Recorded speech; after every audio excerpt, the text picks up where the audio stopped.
Hello friends, welcome to நண்பா you and me channel. இன்றைக்கி ஒரு சூப்பர் வீடியோ தான் நம்ம பார்க்க போகிறோம்.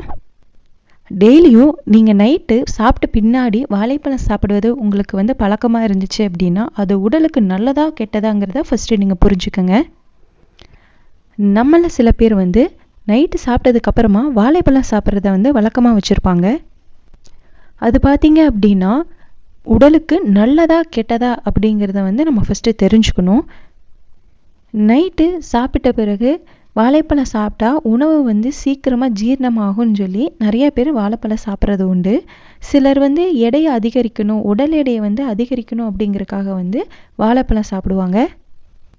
இந்த மாதிரி சாப்பிட்றதெல்லாம் சரின்னாலும் சில பக்க விளைவுகள் வாழைப்பழத்தால் ஏற்படும்.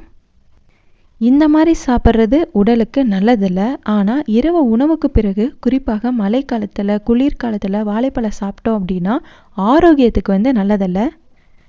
மழை மற்றும் குளிர்காலங்க பார்த்தீங்க அப்படின்னா இரவில் வாழைப்பழம் சாப்பிட்டாங்க அப்படின்னா சளி பிடிக்கும். இதனால் காய்ச்சல் பாதிப்பு கூட ஏற்படலாம்.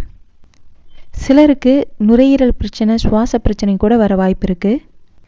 செரிமான பிரச்சனை பார்த்தீங்க அப்படின்னா முட்டை, இறைச்சி போன்ற புரதம் அதிகமாக உள்ள உணவுகளோடு வாழைப்பழத்தை சாப்பிட்றதுனால செரிமான பிரச்சனை வரும். இந்த வாழைப்பழத்தை பார்த்தீங்க அப்படின்னா மதியம் நீங்கள் வாழைப்பழத்தை சாப்பிட்டீங்க அப்படின்னா இந்த பிரச்சனையில் வராது. சளி பாதிப்புலேருந்து நீங்கள் பாதுகாப்பாக இருக்க முடியும்.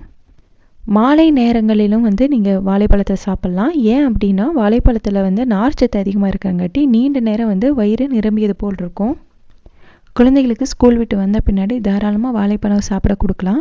இந்த மாதிரி சாப்பிட கொடுக்கும்போது அவங்க நைட்டு சாப்பிட்ற வரைக்கும் அவங்களுக்கு பசி எடுக்காது. கண்டிப்பாக இந்த வீடியோ உங்களுக்கு பயனுள்ளதாக இருக்கும்னு நான் நம்புகிறேன். இந்த வீடியோ உங்களுக்கு யூஸ்ஃபுல்லாக இருந்துச்சு அப்படின்னா லைக் பண்ணி, ஷேர் பண்ணி, கமெண்ட் பண்ணுங்கள். மறக்காம நண்பா யூ அண்ட் மீ சேனலுக்கு சப்ஸ்கிரைப் பண்ணுங்கள். தேங்க்யூ.